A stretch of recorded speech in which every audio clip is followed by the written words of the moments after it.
Sentía náuseas, náuseas de muerte, después de tan larga agonía. Y cuando por fin me desataron y me permitieron sentarme, comprendí que mis sentidos me abandonaban. La sentencia, la atroz sentencia de muerte, fue el último sonido reconocible que registraron mis oídos. Después, el murmullo de las voces de los inquisidores pareció fundirse en un soñoliento zumbido indeterminado, que trajo a mi mente la idea de revolución, tal vez porque imaginativamente lo confundía con el ronroneo de una rueda de molino. Esto duró muy poco, pues de pronto cesé de oír, pero al mismo tiempo pude ver, aunque con qué terrible exageración. Vi los labios de los jueces togados de negro. Me parecieron blancos, más blancos que la hoja sobre la cual trazo estas palabras, y finos hasta lo grotesco. Finos por la intensidad de su expresión de firmeza, de inmutable resolución, de absoluto desprecio hacia la tortura humana. Vi que los decretos de lo que para mí era el destino brotaban todavía de aquellos labios. Los vi torcerse mientras pronunciaban una frase letal. Los vi formar las sílabas de mi nombre y me estremecí, porque ningún sonido llegaba hasta mí. Y en aquellos momentos de horror delirante, vi también oscilar, imperceptible y suavemente, las negras colgaduras que ocultaban los muros de la estancia. Entonces mi visión recayó en las 7 altas bujías de la mesa. Al principio me parecieron símbolos de caridad, como blancos y esbeltos ángeles que me salvarían. Pero entonces, bruscamente, una espantosa náusea invadió mi espíritu y sentí que todas mis fibras, sentí que se estremecían como si hubiera tocado los hilos de una batería galvánica, mientras las formas angélicas se convertían en güeros espectros de cabezas llameantes, y comprendí que ninguna ayuda me vendría de ellos. Como una profunda nota musical penetró en mí, en mi fantasía, la noción de que la tumba debía ser el lugar más dulce descanso. El pensamiento vino poco a poco y sigiloso, de modo que pasó un tiempo antes de poder apreciarlo plenamente. Pero en el momento en el que mi espíritu llegaba por fin a abrigarlo, las figuras de los jueces se desvanecieron como por arte de magia. Las altas bujías se hundieron en la nada, mientras sus llamas desaparecían y me envolvió la más negra de las tinieblas. Todas mis sensaciones fueron tragadas por el torbellino de una caída en profundidad como del alma en el Hades. Y luego el universo no fue más que silencio, calma y noche. Me había desmayado, pero no puedo afirmar que hubiera perdido completamente la conciencia. No trataré de definir lo que me quedaba de ella y menos describirla, pero no la había perdido por completo. En el más profundo sopor, en el delirio, en el desmayo, hasta la muerte, hasta la misma tumba, no todo se pierde. O bien no existe la inmortalidad para el hombre. Cuando surgimos del más profundo de los sopores, rompemos la tela sutil de algún sueño y, sin embargo, un poco más tarde, tan frágil puede haber sido aquella tela, no nos acordamos de haber soñado. Cuando volvemos a la vida después de un desmayo, pasamos por 2 momentos. Primero, el del sentimiento de la existencia mental o espiritual. Segundo, el de la existencia física. Es probable que si al llegar al segundo momento pudiéramos recordar las imprecisiones del primero, estas contendrían multitud de recuerdos del abismo que se abre más atrás. ¿Y ese abismo qué es? ¿Cómo, por lo menos, distinguir sus sombras de la tumba? Pero si las impresiones de lo que he llamado el primer momento no pueden ser recordadas por un acto de la voluntad, ¿no se presentan inesperadamente después de un largo intervalo mientras nos maravillamos preguntándonos de dónde proceden? Aquel que nunca se ha desmayado no descubrirá extraños palacios y caras fantásticamente familiares en las brasas del carbón. No contemplará flotando en el aire las melancólicas visiones que la mayoría no es capaz de ver.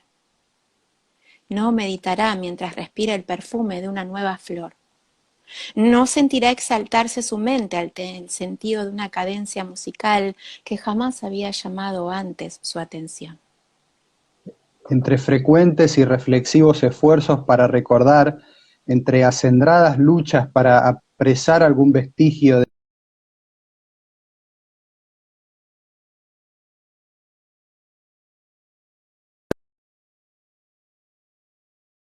muchísimos periodos en que pude evocar recuerdos que a la luz de mi lucidez posterior solo podían irse a aquel momento de aparente inconsciencia. Esas sombras de recuerdo me muestran, borrosamente, altas siluetas que me enlazaron, que me alzaron, me llevaron en silencio, descendiendo, descendiendo, siempre descendiendo, hasta que un horrible mareo me oprimió a la sola idea de lo interminable de ese descenso. También evocan el vago horror que sentía mi corazón, precisamente a causa de la monstruosa calma que me invadía. Viene luego una sensación de súbita inmovilidad que invade todas las cosas, como si aquello que me llevaban hubieran superado en su descenso los límites de lo iluminado y descansaran de la fatiga de su tarea. Después de esto, viene a la mente como un desabrimiento y humedad, y luego todo es locura, la locura de un recuerdo que se afana entre cosas prohibidas. Súbitamente, el movimiento y el sonido ganaron otra vez mi espíritu. El tumultuoso movimiento de mi corazón y en mis oídos el sonido de su latir. Sucedió una pausa en la que todo era confuso. Otra vez sonido, movimiento y tacto, una sensación de hormigueo en todo mi cuerpo. Y luego la mera conciencia de existir, sin pensamiento, algo que duró largo tiempo. De pronto, bruscamente, el pensamiento, un espanto estremecedor y el esfuerzo más intenso por comprender mi verdadera situación. A esto sucedió un profundo deseo de recaer en la insensibilidad. Otra vez, un violento revivir del espíritu y un esfuerzo por moverme hasta conseguirlo. Y entonces, el recuerdo vívido del proceso. Los jueces, las colgaduras negras, la sentencia, la náusea, el desmayo y el total olvido de lo que siguió, de todo lo que tiempos posteriores y un obstinado esfuerzo me han permitido vagamente recordar. Hasta ese momento no había abierto los ojos. Sentí que yacía de espaldas y que no estaba atado. Alargué la mano que cayó pesadamente sobre algo húmedo y duro. La dejé ahí algún tiempo, mientras trataba de imaginarme dónde me hallaba y qué era de mí. Ansiaba abrir los ojos, pero no me atrevía porque me espantaba esa mirada a los objetos que me rodeaban. No es que temiera contemplar cosas horribles, pero me horrorizaba la posibilidad de que no hubiera nada que ver. Por fin, lleno de atroz angustia mi corazón, abrí de golpe los ojos, y mis peores suposiciones se confirmaron. Me rodeaba la tiniebla de una noche eterna. Luché por respirar. Lo intenso de aquella oscuridad parecía oprimirme y sofocarme. La atmósfera era de una intolerable pesadez. Me quedé inmóvil, esforzándome por razonar. Evoqué el proceso de la Inquisición, buscando deducir mi verdadera situación a partir de ese punto. La sentencia había sido pronunciada. Tenía la impresión de que desde entonces había transcurrido largo tiempo, pero ni siquiera por un momento me consideré verdaderamente muerto. Semejante suposición, no obstante lo que leemos en los relatos ficticios, es por completo incompleta con la verdadera existencia. Pero, ¿dónde y en qué situación me encontraba? Sabía que, por lo regular, los condenados morían en un auto de fe, y uno de estos acababa de realizarse la misma noche de mi proceso. ¿Me habrían devuelto a mi calabozo a la espera del próximo sacrificio que no se cumpliría hasta varios meses más tarde? Al punto vi que era imposible. En aquel momento había una demanda inmediata de víctimas, y además, mi calabozo, como todas las celdas de los condenados en Toledo, tenía piso de piedra, y la luz no había sido completamente suprimida. Una horrible idea hizo que la sangre se agolpara a torrentes en mi corazón, y por un breve instante recaí en la insensibilidad. Cuando me repuse temblando convulsivamente, me levanté y tendí desatinadamente los brazos en todas direcciones. No sentí nada, pero no me atrevía a dar un solo paso por temor de que me lo impidieran las paredes de una tumba. Brotaba el sudor por todos mis poros y tenía la frente empapada de gotas heladas. Pero la agonía de la incertidumbre terminó por volverse intolerable y cautelosamente me volví adelante con los brazos tendidos, desorbitados, los ojos en el deseo de captar el más débil rayo de luz. Anduve así unos cuantos pasos, pero todo seguía siendo tiniebla y vacío. Respiré con mayor libertad, por lo menos parecía evidente que mi destino no era el más espantoso de todos. Pero entonces, mientras seguía avanzando cautelosamente, resonaron en mi recuerdo los 1000 vagos rumores de las cosas horribles que ocurrían en Toledo. Cosas extrañas se contaban sobre los calabozos, cosas que yo había tomado por invenciones, pero que no por eso eran menos extrañas y demasiado horrorosas para ser repetidas, salvo en voz baja. ¿Me dejarían morir de hambre en este subterráneo mundo de tiniebla? O quizá me aguardaba un destino todavía peor. Demasiado conocía yo el carácter de mis jueces para dudar de que el resultado sería la muerte, y una muerte mucho más amarga que lo habitual. Todo lo que me preocupaba, me enloquecía, era el modo y la hora de esa muerte. Mis manos extendidas tocaron por fin un obstáculo sólido. Era un muro probablemente de piedra, sumamente liso, viscoso y frío.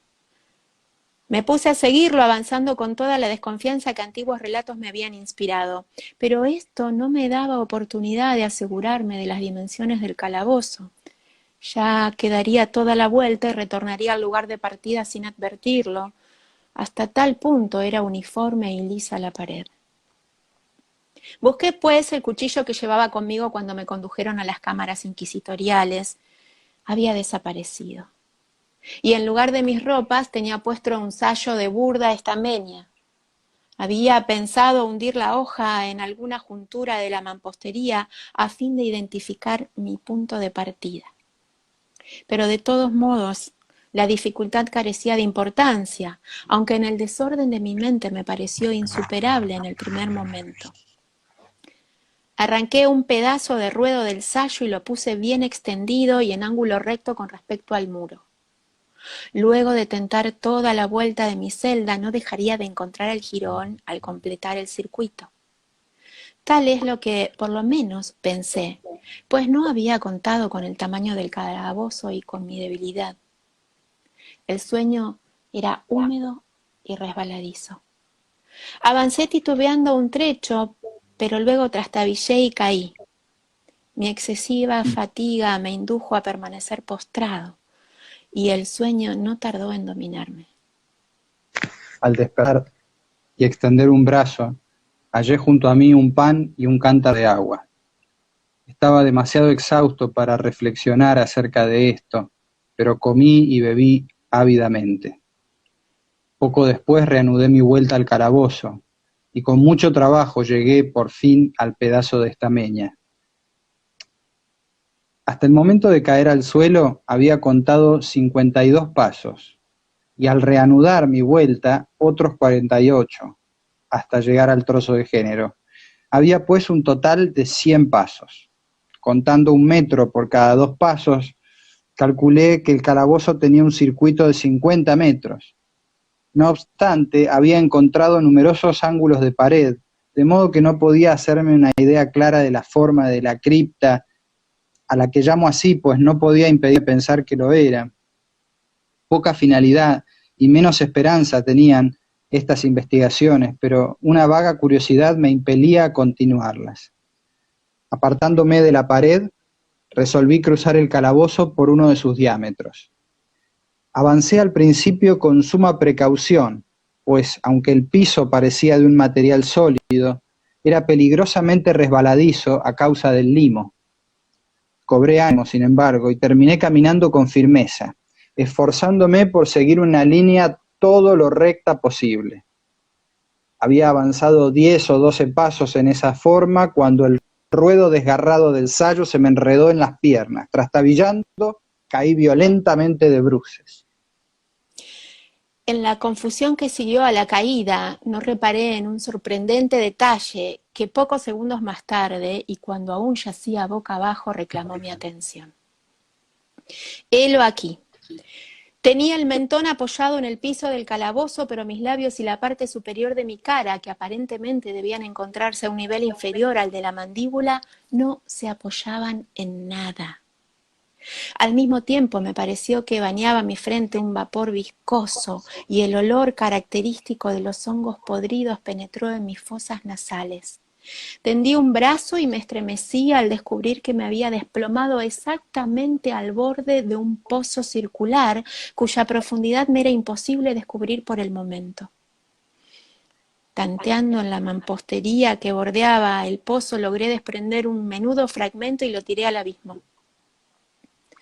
Durante largos segundos escuché cómo repercutía al golpear en su descenso las paredes del pozo. Hubo por fin un chapoteo en el agua, al cual sucedieron sonoros ecos.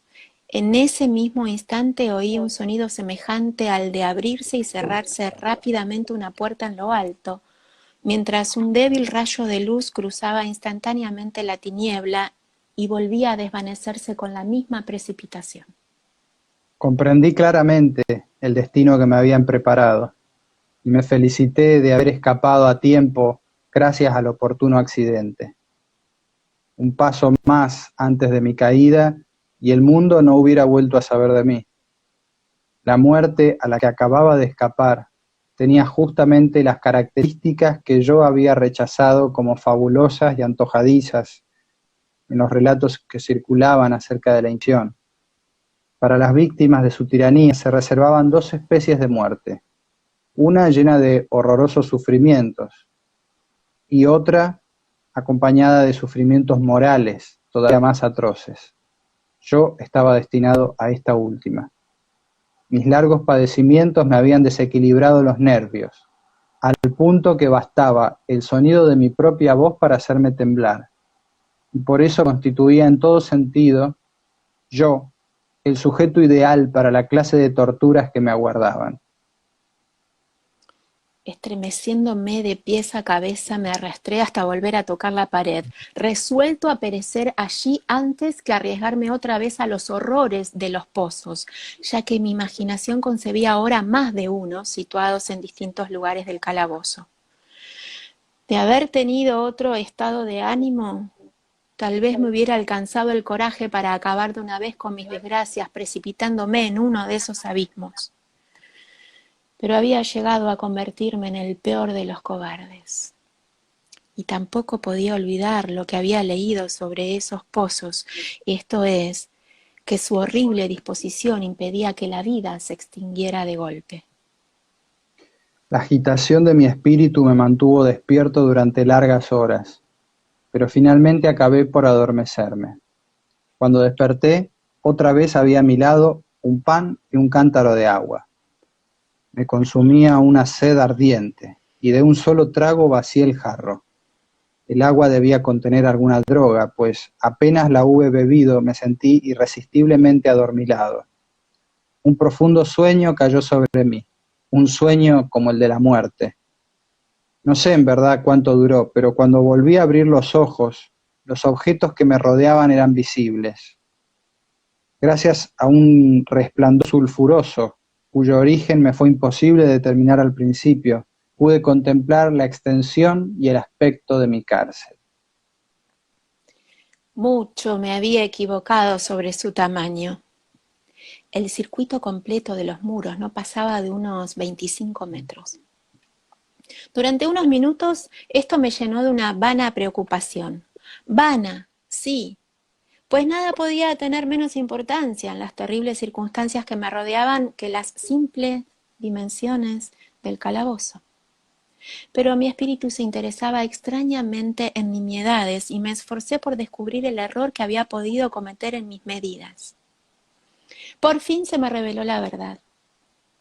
En la primera tentativa de exploración había contado 52 pasos hasta el momento en que caía al suelo.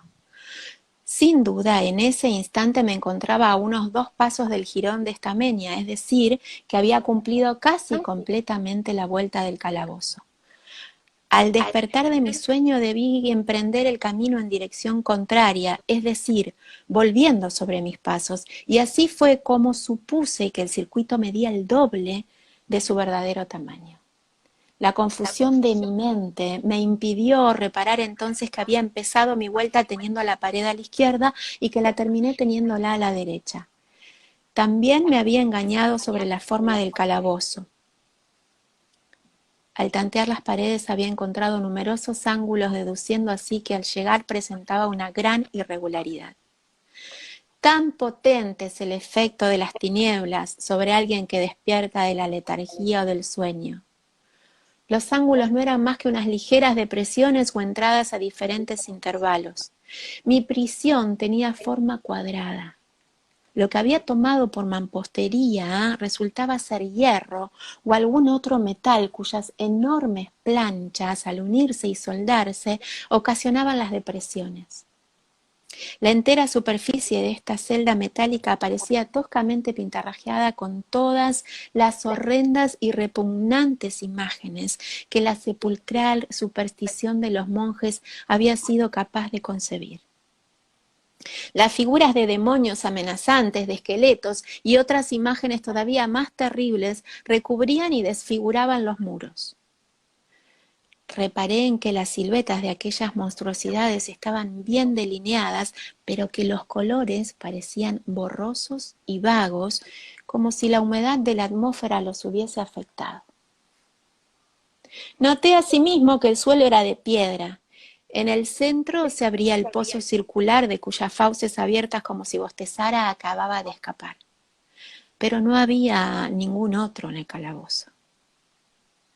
Vi todo esto sin mucho detalle y con gran trabajo, pues mi situación había cambiado grandemente en el curso de mi sopor. Yacía ahora de espaldas, completamente estirado, sobre una especie de bastidor de madera. Estaba firmemente amarrado por una larga banda que parecía una soga o un círculo de iglesia. Pasaba dando muchas vueltas por mis miembros y mi cuerpo, dejándome solamente en libertad la cabeza y el brazo derecho, que con gran trabajo podía extender hasta los alimentos colocados en un plato de hierro a mi alcance. Para mayor espanto, vi que se habían llevado el cántaro de agua, y digo espanto porque la más intolerable sed me consumía. Por lo visto, la intención de mis torturadores era estimular esa sed, pues la comida del plato consistía en carne sumamente condimentada. Mirando hacia arriba, observé el techo de mi prisión. Tendría unos 30 o 40 pies de alto, y su construcción se asemejaba a la de los muros. En uno de sus paneles aparecía una extraña figura que se apoderó por completo de mi atención. La pintura representa Padre Tiempo, tal como se lo suele figurar, salvo que en vez de guadaña tenía lo que me pareció la pintura de un pesado péndulo, semejante a los que vemos en los relojes antiguos. Algo, sin embargo,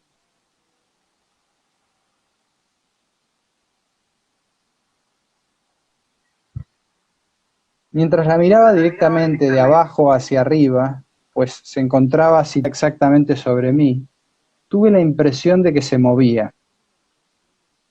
Un segundo después, esta impresión se confirmó. La oscilación del péndulo era breve y naturalmente lenta. Lo observé durante un rato con más perplejidad que temor. Cansado al fin de contemplar su monótono movimiento, volví los ojos a los restantes objetos de la celda. Un ligero ruido atrajo mi atención y mirando hacia el piso vi cruzar varias enormes ratas. Habían salido del pozo que se hallaba al alcance de mi vista sobre mi derecha. Aún entonces Mientras las miraba, siguieron saliendo en cantidades presurosas y con ojos famélicos, atraídas por el olor de la carne. Me dio mucho trabajo ahuyentarlas del plato de comida. Habría pasado quizás una hora entera, pues solo tenía una noción imperfecta del tiempo, antes de volver a fijar los ojos en lo alto. Lo que entonces vi me confundió y me llenó de asombro. La carrera del péndulo había aumentado, aproximadamente en 1 metro. Como consecuencia natural, su velocidad era mucho más grande. Pero lo que me perturbó fue la idea de que el péndulo había descendido perceptiblemente. Noté ahora, y es inútil agregar con cuánto horror, que su extremidad inferior estaba constituida por una medialuna de reluciente acero, cuyo largo de punta a punta alcanzaba un pie. Aunque afilado como una navaja, el péndulo parecía macizo y pesado, y desde el filo se iba ensanchando hasta rematar en una ancha y sólida masa. Hallábase fijo a un pesado vástago de bronce, y todo el mecanismo silbaba al balancearse en el aire. Ya no me era posible dudar del destino que me había preparado el ingenio de los monjes para la tortura. Los agentes de la Inquisición habían advertido mi descubrimiento del pozo. El pozo, sí, cuyos horrores estaban destinados a un recusante tan obstinado como yo. El pozo, símbolo típico del infierno, última tule de los castigos de la Inquisición, según los rumores que corrían. Por el más casual de los accidentes había evitado caer en el pozo, y bien sabía que la sorpresa, la brusca precipitación en los tormentos constituían una parte importante de las grotescas muertes que tenían lugar en aquellos calabozos.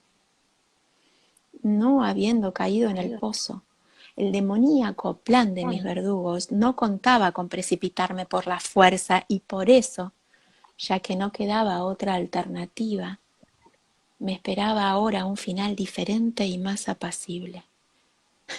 Más apacible. Casi me sonreí en medio del espanto al pensar en semejante aplicación de la palabra. ¿De qué vale hablar de las largas horas de un horror más que mortal, durante las cuales conté las zumbantes oscilaciones del péndulo? Pulgada a pulgada, solo podía apreciarse desvalos que parecían siglos.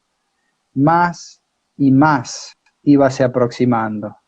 Pasaron días, puede ser que hayan pasado muchos días, antes de que oscilara tan cerca de mí que parecía anicarme con su acre aliento. El olor del afilado acero penetraba en mis sentidos. Supliqué, fatigando al cielo con mis ruegos para que el péndulo descendiera más velozmente. Me volví loco, me exasperé e hice todo lo posible por enderezarme y camino de la horrible cimitarra. Y después caí en una repentina calma y me mantuve inmóvil, sonriendo aquella brillante muerte.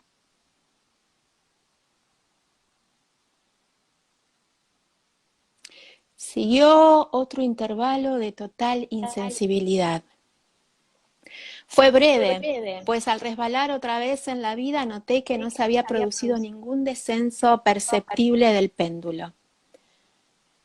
Podía, sin embargo, haber durado mucho, pues bien sabía que aquellos demonios estaban al tanto de mi desmayo y que podían haber detenido el péndulo a su gusto. Al despertarme me sentí inexpresablemente enfermo y débil como después de una prolongada inanición. Aún en la agonía de aquellas horas, la naturaleza humana ansiaba alimento. Con un penoso esfuerzo alargué el brazo izquierdo todo lo que me lo permitían mis ataduras y me apoderé de una pequeña cantidad que habían dejado las ratas. Cuando me llevaba una porción a los labios, pasó por mi mente un pensamiento apenas esbozado de alegría, de esperanza. Pero ¿qué tenía yo que ver con la esperanza? Era aquel, como digo, un pensamiento apenas formado. Muchos así tiene el hombre, que no llegan a completarse jamás. Sentí que era de alegría, de esperanza, pero sentí al mismo tiempo que acababa de extinguirse en plena elaboración. Vanamente luché por alcanzarlo, por recobrarlo. El prolongado sufrimiento había aniquilado casi por completo mis facultades mentales ordinarias. No era más que un imbécil, un idiota. La oscilación del péndulo se cumplía en ángulo recto con mi cuerpo extendido. Vi que la medialuna estaba orientada de manera de cruzar la zona del corazón. Desgarraría mi ropa, retornaría para repetir la operación, otra vez, a pesar de su carrera terriblemente amplia, 30 pies o más, y la sibilante violencia de su descenso, capaz de romper aquellos muros de hierro. Todo lo que haría durante varios minutos sería cortar mi sayo. A esa altura de mis pensamientos debí de hacer prolongar mi reflexión. Me mantuve en ella, pertinazmente fija la atención, como si al hacerlo pudiera detener en ese punto el descenso de la hoja de acero. Me obligué a meditar acerca del sonido que haría la medialuna cuando pasara cortando el género y la especial sensación de estremecimiento que usa en los nervios el roce de una tela. Pensé en todas estas frivolidades hasta el límite de mi resistencia. Bajaba, seguía bajando suavemente. Sentí un frenético placer en comparar su velocidad lateral con la del descenso. A la derecha, a la izquierda, hacia los lados, con el aullido de un espíritu maldito hacia mi corazón, con el paso sigiloso del tigre. Sucesivamente reí a carcajadas y clamé, según que una u otra idea me dominara. Bajaba, seguro, incansable, bajaba. Ya pasaba vibrando a 3 pulgadas de mi pecho. Luché con violencia, furiosamente, para soltar mi brazo izquierdo, que solo estaba libre a partir del codo. Me era posible llevar la mano desde hasta de haber roto las ataduras arriba del codo. Hubiera tratado de detener el péndulo, pero lo mismo hubiera sido pretender atajar una luz. Bajaba, sin cesar, inevitablemente bajaba. Luché jadeando a cada oscilación, me encogía convulsivamente a cada paso del péndulo. Mis ojos seguían su carrera hacia arriba o abajo con la ansiedad de la más inexpresable desesperación. Mis párpados se cerraban espasmódicamente a cada descenso, aunque la muerte hubiera sido para mí un alivio. ¡Ah, inefable! Pero cada uno de mis nervios se estremecía, sin embargo, al pensar que el más pequeño deslizamiento del mecanismo precipitaba aquel reluciente, afilado eje contra mi pecho. Era la esperanza la que hacía estremecer mis nervios y contraer mi cuerpo. Era la esperanza, esa esperanza que triunfa aún en el potro del suplicio, que susurra al oído de los condenados a muerte hasta en los calabozos de la Inquisición. Vi que después de 10 o 12 oscilaciones, el acero se pondría en contacto con mi ropa. Hice esa observación y invadió mi espíritu toda la penetrante calma concentrada de la desesperación. Por primera vez en muchas horas, quizá días, me puse a pensar. Acudió a mi mente la noción de que la soga o cíngulo que me ataba era de una sola pieza. Mis ligaduras no estaban constituidas por cuerdas separadas.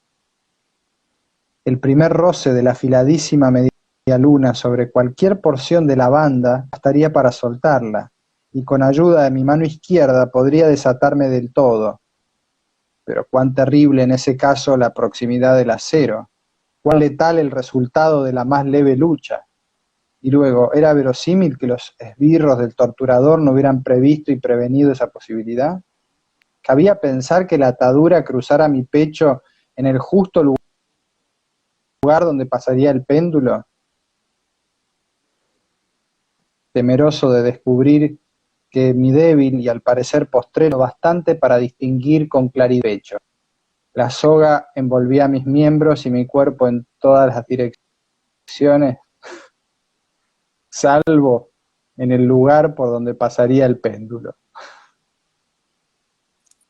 Apenas había dejado caer hacia atrás la cabeza cuando relampagueó en mi mente algo que solo puedo describir como la informe mitad de aquella idea de liberación a que he aludido previamente y de la cual solo una parte flotaba inciertamente en mi mente cuando llevé la comida a mis ardientes labios. Mas ahora el pensamiento completo estaba presente, débil, apenas sensato, apenas definido, pero entero. Inmediatamente, con la nerviosa energía de la desesperación, procedí a ejecutarlo. Durante horas y horas, cantidad de ratas habían pululado en la vecindad inmediata del armazón de madera sobre el cual me hallaba. Aquellas audaces, famélicas, sus rojas pupilas me miraban centelleantes como si esperaran verme inmóvil para convertirme en su comida. ¿A qué alimento, pensé, las han acostumbrado en el pozo? A pesar de todos mis esfuerzos por impedirlo, ya habían devorado el contenido del plato, salvo unas pocas sobras. Mi mano se había agitado como un abanico sobre el plato, pero a la larga la regularidad del movimiento le hizo perder su efecto. En su voracidad, las odiosas bestias me clavaban sus afiladas garras en mis dedos. Tomando los fragmentos de la aceitosa y especiada carne que quedaba en el plato, froté ataduras.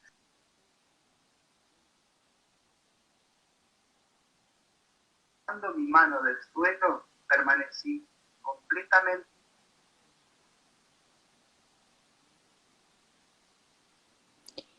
Los hambrientos animales se sintieron primeramente aterrados y sorprendidos por el cambio, la cesación de movimiento. Retrocedieron llenos de alarma y muchos se refugiaron en el pozo. Pero esto no duró más que un momento. No en vano había yo contado con su voracidad. Al observar que seguía sin moverme, una o dos de las más atrevidas saltaron al bastidor de madera y olfatearon el cíngulo. Esto fue como la señal para que todas avanzaran. Salían del pozo corriendo en renovados contingentes. Se colgaron de la madera, corrieron por ella y saltaron a centenares sobre mi cuerpo. El acompasado movimiento del péndulo no las molestaba para nada. Evitando sus golpes, se precipitaban sobre las untadas ligaduras, se apretaban, pululaban sobre mí en cantidades cada vez más grandes. Se retorcían cerca de mi garganta, sus fríos hocicos buscaban mis labios. Yo me sentía ahogar bajo su creciente peso. Un asco para el cual no existe nombre en este mundo llenaba mi pecho y helaba con su espesa viscosidad mi corazón. Un minuto más, sin embargo, y la lucha terminaría. Con toda claridad percibí que las ataduras se aflojaban. Me di cuenta de que debían de estar rotas en más de una parte. Pero, con una resolución que excedía lo humano, me mantuve inmóvil.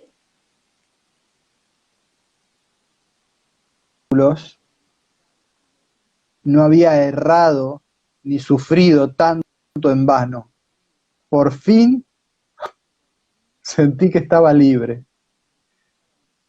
La soga colgaba en tiras a los lados de mi cuerpo. Lo alcancé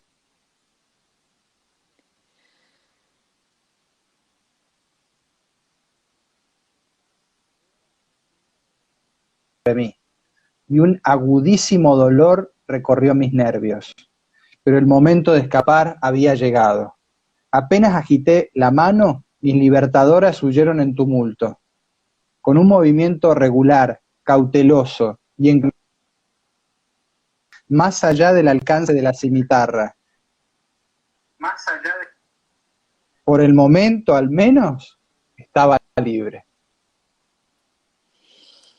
libre y en las garras de la Inquisición.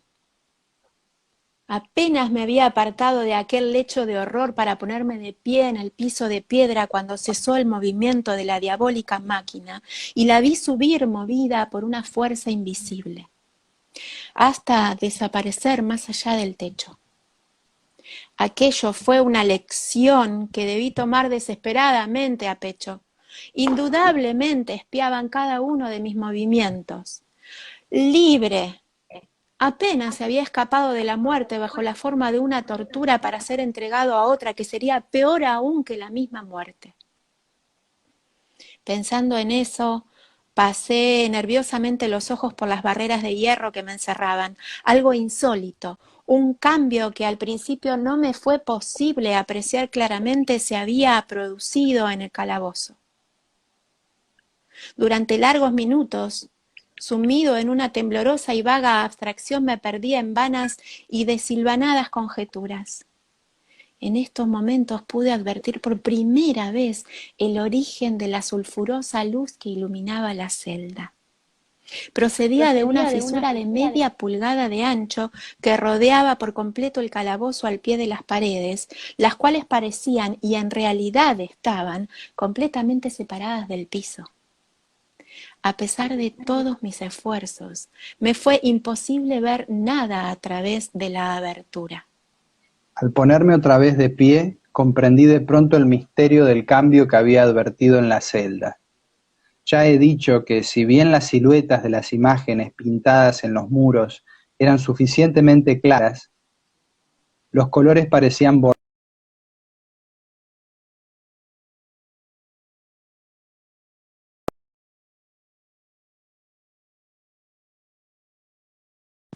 espectrales y diabólicas imágenes, un aspecto que hubiera quebrantado nervios más resistentes que los míos. Ojos demoníacos de una salvaje y aterradora vida me contemplaban fijamente desde 1000 direcciones, donde ninguno había sido antes visible, y brillaban con el cárdeno resplandor de un fuego que mi imaginación no alcanzaba a concebir como irreal. ¡Irreal! Al respirar llegó a mis narices el olor característico del vapor que surgía del hierro recalentado. ¡Ah! Aquel olor sofocante invadía más y más la celda. Los sangrientos horrores representados en las paredes empezaron a ponerse rojos. Yo jadeaba, tratando de respirar. Ya no me cabía duda sobre la intención de mis torturadores. ¡Ah! Los más implacables, los más demoníacos entre los hombres. Corrí hacia el centro de la celda, alejándome del metal ardiente. Al encarar en mi pensamiento la horrible destrucción que me aguardaba, la idea de la frescura del pozo invadió mi alma como un bálsamo. Corrí hasta su borde mortal. Esforzándome miré hacia abajo. El resplandor del ardiente techo iluminaba sus más recónditos huecos. Y sin embargo, durante un horrible instante, mi espíritu se negó a comprender el sentido, pero al fin ese sentido se abrió paso, avanzó poco a poco hasta mi alma, hasta arder y consumirse en mi estremecida razón. ¡Oh, poder expresarlo! ¡Oh, espanto! Todo menos eso. Con un alarido salté hacia atrás y hundí mi cara en las manos, sollozando amargamente. El calor crecía rápidamente y una vez más miré a lo alto temblando como en un ataque de fiebre. Un segundo cambio acababa de producirse en la celda y esta vez el cambio tenía que ver con la forma. Al igual que antes, fue inútil que me esforzara por apreciar o entender inmediatamente lo que estaba ocurriendo. Pero mis dudas no duraron mucho. La venganza de la Inquisición se aceleraba después de mi doble escapatoria y ya no habría más pérdida de tiempo por parte del Rey de los Espantos. Hasta entonces mi celda había sido cuadrada. De pronto vi que 2 de sus ángulos de hierro se habían vuelto agudos y los otros 2 por consiguiente obtusos. La horrible diferencia se acentuaba rápidamente, con un resonar profundo y quejumbroso. En un instante, el calabozo cambió su forma por la de un rombo, pero el cambio no se detuvo ahí. Y yo no esperaba ni deseaba que se detuviera. Podría haber pegado mi pecho a las rojas paredes como si fueran vestiduras de eterna paz. La muerte, clamé. Cualquier muerte menos la del pozo. Insensato. ¿Acaso no era evidente que aquellos hierros al rojo tenían por objeto precipitarme en el pozo? ¿Podría acaso resistir su fuego? Y si lo resistiera, ¿cómo oponerme a su presión? El rombo se iba achatando más y más, con una rapidez que no me dejaba tiempo para mirar. Su centro y por tanto su diámetro mayor llegaba ya sobre el abierto abismo. Me eché hacia atrás, pero las movientes paredes me obligaban irresistiblemente a avanzar. Por fin no hubo paredes. Las movientes paredes me obligaban irresistiblemente a avanzar y por fin no hubo ya en el piso del calabozo ni una pulgada de asidero para mi chamuscado y convulso cuerpo. Cesé de luchar, pero la agonía de mi alma se expresó en un agudo, prolongado alarido. Fue final y de desesperación. Sentí que me tambaleaba al borde del pozo. Desvié la mirada. Y de pronto oí un discordante clamoreo de voces humanas. Resonó poderoso un toque de trompetas. Escuché un áspero chirriar semejante al truenos. Las terribles paredes retrocedieron. Una mano tendida sujetó mi brazo en el instante en que desmayado me precipitaba al abismo. Era la del general Lasalle. El ejército francés acababa de entrar en Toledo. La Inquisición estaba ahora en poder de sus enemigos.